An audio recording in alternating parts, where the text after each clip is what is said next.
بل یہاں پر میں 3 وظیفے ایسے بتاؤں گا انشاءاللہ جو ٹاپ آف دا لسٹ 3 وظائف ہیں مصیبت اور پریشانی میں تکلیف دور کرنے کے لیے، سنت وظائف آپ صلی اللہ علیہ وسلم کی طرف سے تعلیم فرمائے ہوئے۔ پہلا وظیفہ ہے یہ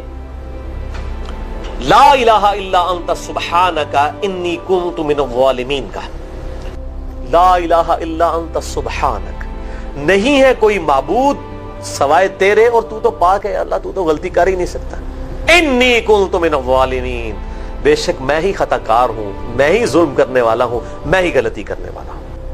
جامعہ ترمذی میں انٹرنیشنل نمبر کے مطابق 3505، مشکات میں 2292 نمبر یہ حدیث ہے، اور قرآن حکیم میں تو ہم پڑھ چکے ہیں سورۃ الانبیاء آیت نمبر 87 اور 88 میں آپ صلی اللہ علیہ وسلم نے ارشاد فرمایا کہ یونس علیہ السلام نے مچھلی کے پیٹ میں اپنے رب کو ان الفاظ کے ساتھ پکارا تھا، لا الہ الا انت سبحانک انی کنت من الظالمین،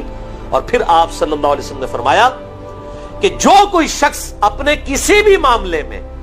کسی بھی پریشانی میں اس دعا کے ذریعے اللہ کی طرف متوجہ ہو، اللہ تعالیٰ اس کی دعا کو قبول فرما لیتا ہے۔ اور قرآن میں بھی آ گیا نا کذالک ننجی المؤمنین، اور کتنا بڑا فتویٰ آیا میرے بھائیوں سورہ الصافات 143 144، فلولا انہ کان من المسبحین، اگر یونس ہمیں ان الفاظ میں ہماری تسبیح نہ کرتا للبث فی بطنہ الی یوم یبعثون، تو مچھلی کے پیٹ میں قیامت تک مچھلی کے پیٹ میں رہتا اگر اس طرح نہ ہمیں پکارتا، اس کی قبر مچھلی کا پیٹ بن جاتی۔ یعنی یہ اتنا عطاب، اور وہ دور ہو گیا اس دعا سے، بہت بڑے اسماء اعظم میں سے ہے۔ تو یہ بہترین دعا، بہترین وظیفہ، اسماء اعظم میں سے بہترین چیز، اور سب سے بڑھ کر جو میں نے بات کی کہ بہترین استغفار، اللہ سے توبہ مانگنے کا بہترین ذریعہ۔ آپ دیکھیں اللہ تعالیٰ کی کوالٹی کو کس طریقے سے انہوں نے اپنے لیے جو ہے وہ ذریعہ بنایا نجات کا۔ کہتے ہیں نا وہ کسی کے انسٹنکٹ پہ بات کرنا، کسی کی جبلت پہ، انہوں نے اللہ تبارک و تعالیٰ کی ایک خاص کوالٹی تھی جس کے ساتھ انہوں نے اللہ کی طرف دعا کی۔ وہ کیا؟ بڑی انٹلیکچوئل دعا ہے، لا الہ الا انت، اے اللہ تیرے سوا کوئی معبود نہیں ہے۔ یہ توحید کو پہلے نمبر پہ لے گئے۔ انت سبحانک، اے اللہ تو پاک ہے، تو غلطی کر ہی نہیں سکتا کیونکہ تو پاک ہے۔ انی کنت من الظالمین، میں تو انسان ہوں، میں تو غلطی کروں گا۔ اب جب اللہ تعالیٰ کو آپ اس طریقے سے کہیں گے اللہ تیرے کو تو غلطی نہیں ہوندی، میں تو بندہ آنا تو غلطی تو کراں گا، کیا زبردست انداز ہے اللہ کو پکارنے کا۔ اس پہ پھر نجات ہی ملنی تھی نا۔ اللہ تعالیٰ کی وہ کوالٹی انہوں نے ذکر کی ہے، اللہ میں تو بندہ ہوں نا تو غلطی کروں گا نا، تجھ سے تو غلطی نہیں ہونی، تو پاک ہے، غلطی تو میں نہیں کرنی ہے نا، تجھے تو ہو نہیں سکتی، جب میں کر بیٹھا ہوں تو معاف کر دینا۔ بہترین دعا ہے واللہ، بہترین استغفار ہے، اور صحیح بخاری اور مسلم کی متفق علیہ حدیث ہے، جب آپ تشہد میں بیٹھو تو درود شریف کے بعد جو اپنے رب سے چاہو مانگو، اس میں یہ دعا بھی آپ اپنے اوپر لازم کریں۔ یہ اسماء اعظم میں سے ہے، اپنی دعاؤں میں اس دعا کو کریں۔ دعا کی قبولیت کے لیے یہ آپ سمجھیں اللہ تعالیٰ کی طرف سے کیٹالسٹ ہے، جسے ہم وہ کیمسٹری میں کہتے ہیں کیٹالسٹ، کیمیکل ریئیکشن کو تیز کرنے والا، یہ کیٹالسٹ ہے۔ لا الہ الا انت سبحانک انی کنت من الظالمین۔ دوسرا وظیفہ، وہ بھی جامعہ ترمذی میں انٹرنیشنل نمبر کے مطابق 3524 نمبر حدیث ہے، لیکن ترمذی کا طریق جو ہے وہ ضعیف ہے۔ یہ میں پہلے بتا دوں، امام ترمذی نے ساتھ لکھا ہے یہ روایت کمزور ہے، لیکن ضروری نہیں ہوتی کہ روایت اگر ترمذی میں کمزور ہے تو کہیں اور وہ روایت صحیح نہیں موجود ہے۔ اس کی صحیح سند المستدرک حاکم میں انٹرنیشنل نمبر کے مطابق 1862 نمبر موجود ہے، اور سنن نسائی الکبریٰ میں 10492 نمبر ہے، اور مشکات میں بھی 2454 نمبر حدیث ہے انٹرنیشنل نمبر کے مطابق۔ تو صحیح سند المستدرک للحاکم اور سنن نسائی الکبریٰ کے اندر موجود ہے، اور وہ وظیفہ ہے انس ابن مالک کہتے ہیں اور سعد ابن ابی وقاص کہتے ہیں رضی اللہ تعالی عنہما وعلیہم السلام کہ آپ صلی اللہ علیہ وسلم کو جب کبھی کوئی تکلیف یا پریشانی پہنچتی تو آپ صلی اللہ علیہ وآلہ وسلم ہمیشہ ان الفاظ میں اپنے رب کو پکارا کرتے ہیں، یا حی یا قیوم برحمتک استغیث، اے خود سے زندہ ہر چیز کو تھامنے والے، میں تیری رحمت کے ساتھ تیری مدد کا سوال کرتا ہوں۔ استغیث بولیں گے نا الف کے ساتھ، حمزہ کے ساتھ، تو یہ سنگولر کا صیغہ ہوگا، اور اگر ہم بولیں گے نستغیث نون کے ساتھ تو یہ جمع کا صیغہ بن جائے گا۔ کتنی بہترین دعا ہے، اے خود سے زندہ ہر چیز کو تھامنے والے، میں تیری رحمت کے ساتھ تیری مدد کا سوال کرتا ہوں۔ تو یہ بھی اسماء اعظم میں سے ہے۔ بہرحال یہ دوسرا وظیفہ ہو گیا۔ اب تیسرا وظیفہ جو ہے کمال وظیفہ، صحیح بخاری میں موجود ہے، انٹرنیشنل نمبر کے مطابق 4563 نمبر۔ ابن عباس رضی اللہ تعالی عنہما کہتے ہیں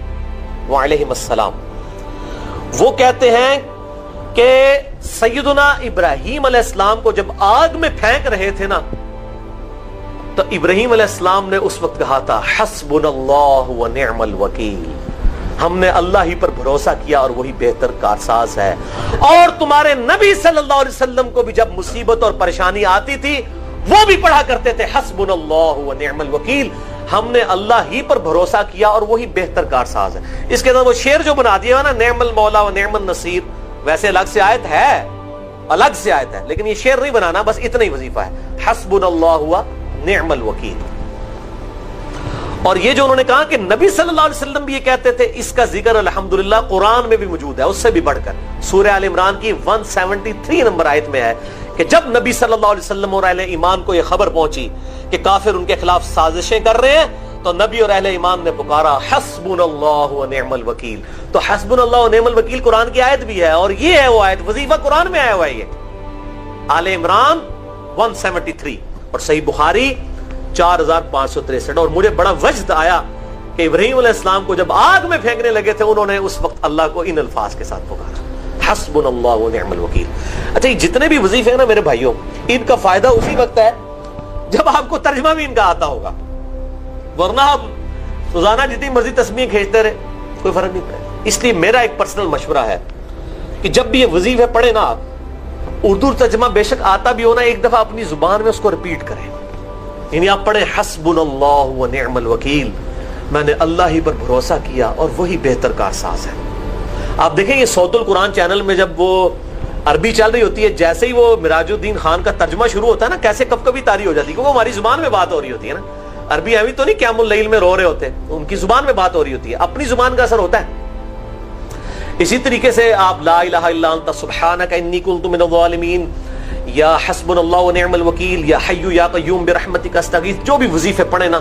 ایک دفعہ ان وظیفوں کو جب آپ الگ سے دعا مانگ رہے ہوں، اس وقت اس کو آپ اپنی زبان میں بھی دہرائیں۔ اور اس کے لیے کوئی تسبیح نہیں کھینچنے کی ضرورت کہ آپ نے اتنے 100 دفعہ پڑھنا ہے، تسبیح تو ویسے ٹھیک ہے، وہ آپ استعمال کر سکتے ہیں، لیکن آپ چلتے پھرتے اٹھتے بیٹھتے ہر وقت جس حالت میں بھی، اور صحیح مسلم میں حدیث ہے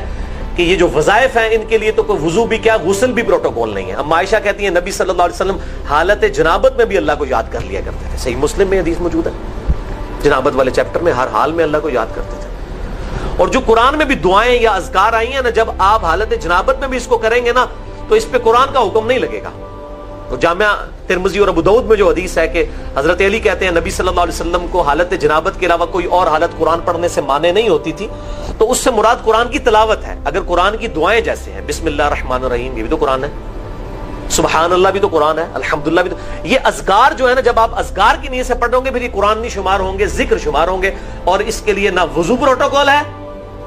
اور نہ غسل کا ہونا ضروری ہے، ہر حال میں اللہ کو یاد کریں۔